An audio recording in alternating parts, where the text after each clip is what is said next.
नमस्कार।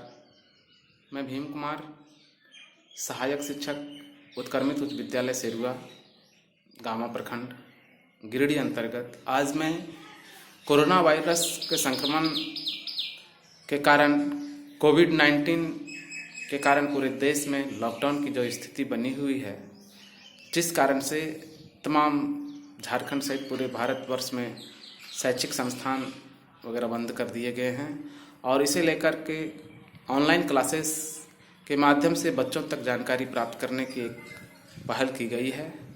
इसी कड़ी के साथ में आज मैं 9th-10th के विद्यार्थियों के लिए, माध्यमिक कक्षा के विद्यार्थियों के लिए हिंदी भाषा के अंतर्गत, हिंदी विषय के अंतर्गत भाषा के संबंध में जानकारी प्राप्त कर रहा हूँ, जानकारी शेयर कर रहा हूँ। अगर ये वीडियो आपको अच्छा लगे तो एक बार अवश्य लाइक करेंगे, सब्सक्राइब करेंगे और बेल आइकन को दबाकर आगे की रोचक और ज्ञानवर्धक वीडियो प्राप्त करेंगे। तो आइए सबसे पहले हम आज हिंदी विषय अंतर्गत भाषा संबंधी जानकारी प्राप्त करते हैं। भाषा शब्द संस्कृत के भाष धातु से बना है, जिसका अर्थ होता है बोलना, बताना या व्यक्तवाणी। प्रश्न है, भाषा किसे कहते हैं? भाषा किसे कहते हैं? तो भाषा मनोभावों को प्रकट करने वाला सांकेतिक शब्द समूह को भाषा कहते हैं। मनोभावों को प्रकट करने वाला सांकेतिक शब्द समूह को भाषा कहते हैं, अर्थात या अथवा विचारों या इच्छाओं का प्रकटीकरण ही भाषा कहलाती है। विचारों या इच्छाओं का प्रकटीकरण ही भाषा कहलाती है। हिंदी विश्व की लगभग 3000 भाषाओं में से एक है। संस्कृत हिंदी भाषा की जननी कही जाती है। भाषा का सबसे प्राचीन रूप हमें ऋग्वेद संहिता में प्राप्त होता है। भारत की प्रथम देवभाषा पाली है, जिसे पुरानी प्राकृत भी कहते हैं। यह बौद्ध धर्म की भाषा है। इस तरह से आगे हम भाषा विकास का सही क्रम के बारे में जान सकते हैं।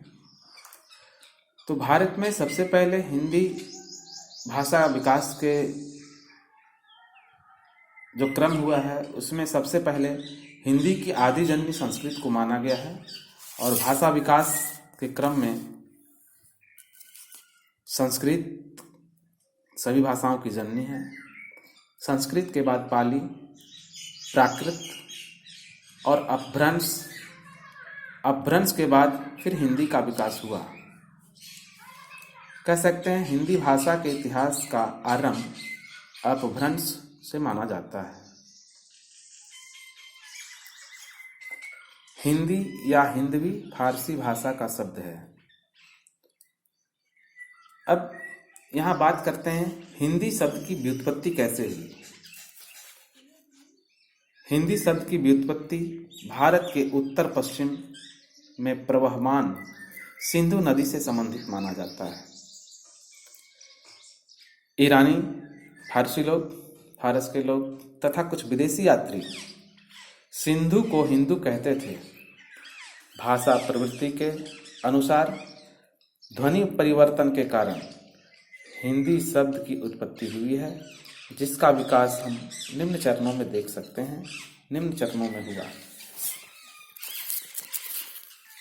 सिंधु, सिंधु से हिंदू, हिंदू से हिंद जोड़ी और फिर हिंदी से हिंदी। इस तरह से हिंदी शब्द का व्युत्पत्ति का प्रमाणिक माना जाता है। हिंदी शब्द का 2 अर्थों में प्रयोग हुआ है। पहला हिंद देश के निवासी के रूप में और दूसरा हिंद की भाषा के रूप में। यहाँ पर बात करते हैं प्रसिद्ध शायर मोहम्मद इकबाल की प्रस्तुत पंक्तियाँ। हिंदी है हम, वतन है हिंदुस्तान हमारा, हिंदी हैं हम, वतन है हिंदुस्तां हमारा। इससे साफ जाहिर होता है कि हिंदी का प्रयोग हिंदवासी के लिए हुआ है। हिंदी का प्रयोग हिंदवासी के लिए हुआ है, अर्थात हम हिंदी की व्युत्पत्ति के बारे में विस्तृत जानकारी प्राप्त की है। अब आगे हम बात करते हैं भारत में सबसे पहले भाषाओं का सर्वेक्षण किन्होंने किया।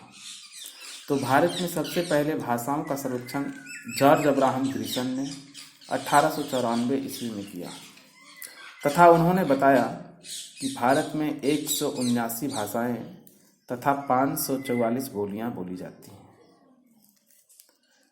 भाषा की सबसे छोटी व प्रथम इकाई ध्वनि है। भाषा की सबसे छोटी व प्रथम इकाई ध्वनि है। भाषा के 3 अंग हैं, ध्वनि, अर्थ और वाक्य।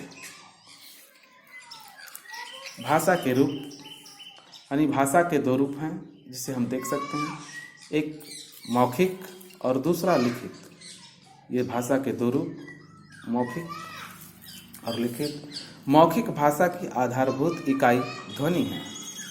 ध्वनि मौखिक भाषा की आधारभूत इकाई है और लिखित भाषा की आधारभूत इकाई वर्ण है। विश्व की 3000 भाषाओं को 12 भाषा परिवार में बांटा गया है, जो निम्न है: भारोपीय भाषा परिवार, द्रविड़ भाषा, चीनी, तिब्बती, बर्मी, सेमेटिक, हेमेटिक, आग्नेय, यूराल, अल्टाइक, बांटू, अमेरिकी जिसे रेड इंडियन भी कहा गया है, काकेशस, सूडानी और बुशमैन। इन 12 भाषा परिवार के अंतर्गत विश्व की 3000 भाषाएं सम्मिलित हैं। आइए इसी तरह से हम भारत की भाषाओं के बारे में जानकारी प्राप्त करते हैं। भारत की भाषाओं को भी 2 भाषा परिवार में बांटा गया है। भारतीय भाषा, पहला भारोपीय भाषा परिवार जिसे हम आर्य भाषा परिवार कहते हैं, और दूसरा द्रविड़ भाषा परिवार जिसे हम दक्षिण भारत की भाषा के रूप में जानते हैं। संविधान की 8वीं अनुसूची में कुल 22 भाषाओं को मान्यता प्राप्त है, जिसमें से 18 भाषाएं भारोपीय भाषा परिवार के अंतर्गत है और 4 भाषाएं द्रविड़ भाषा परिवार के अंतर्गत आते हैं। संविधान में मान्यता प्राप्त 22 भाषाओं का ट्रिक के द्वारा जानकारी सहज तरीके से हम प्राप्त कर सकते हैं। ABBDGH KKK MMMM NPS SST TUU ABBDGH KKK MMMM NPS SST TUU अर्थात इनके बारे में हम जान सकते हैं विस्तृत रूप से।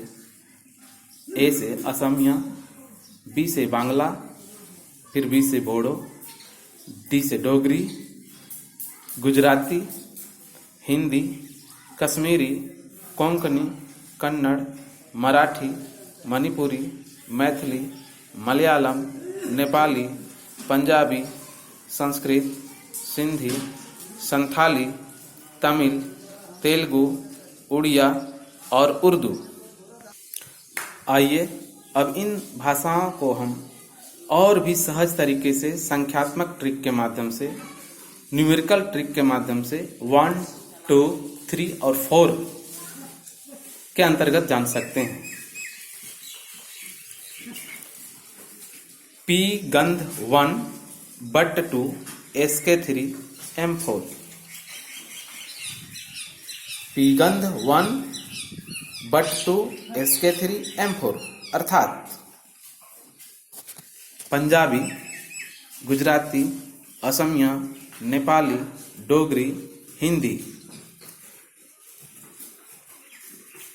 बांग्ला, बोडो, उर्दू, उड़िया, तमिल, तेलुगु, संस्कृत, सिंधी, संथाली, कश्मीरी, कोंकण, कन्नड़, मराठी, मणिपुरी, मैथिली और मलयालम 1 to 3 के रूप में हम इन 22 भाषाओं का वर्गीकरण देखें, ट्रिक के माध्यम से जानें। अब हम इन 22 भाषाओं को हिंदी ट्रिक के माध्यम से बहुत ही सरल सहज तरीके से जान सकते हैं, जिसे मैं 2 भागों में भारूपीय भाषा परिवार के अंतर्गत और द्रविड़ भाषा परिवार के अंतर्गत बनाया है। आप देख सकते हैं भारूपीय भाषा परिवार, जिसके अंतर्गत हिंद बंग पंगु मरा अस सिंधी उड़ कश्मीरी, मनी मैंने संसंग को बोडो,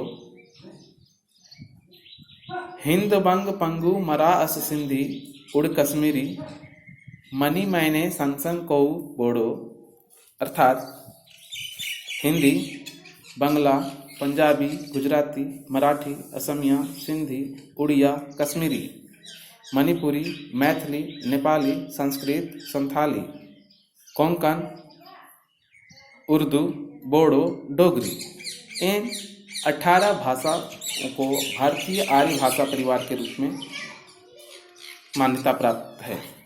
और शेष 4 जो भाषाएं हैं द्रविड़ भाषा परिवार के अंतर्गत, इसको हम तत्ते कम के रूप में जान सकते हैं। तमिल, तेलुगु, कन्नड़ और मलयालम। अब थोड़ा सा हम राष्ट्रभाषा हिंदी के बारे में जानें। 14 सितंबर को राष्ट्रभाषा हिंदी दिवस मनाया जाता है। वैसे संविधान की 8वीं सूची में भाषा संबंधी जानकारी दिया गया है। संविधान में राजभाषा हिंदी का वर्णन अनुच्छेद 343 से 351 तक में वर्णन है। और इस तरह से आपको बहुत ही सटीक और सहज तरीके से भाषा और भाषा के अंतर्गत 22 भाषाओं को हम ट्रिक के माध्यम से कैसे जानकारी प्राप्त सहज तरीके से कर रहे हैं, इसके बारे में बताया गया। ये वीडियो अगर आपको अच्छा लगा हो तो एक बार अवश्य लाइक करेंगे, सब्सक्राइब करेंगे और बेल आइकन को दबा करके और एक से एक अधिक ज्ञानवर्धक ट्रिक युक्त वीडियो को आप इस माध्यम से प्राप्त करेंगे। इसी के साथ जय हिंद, धन्यवाद, बहुत बहुत धन्यवाद।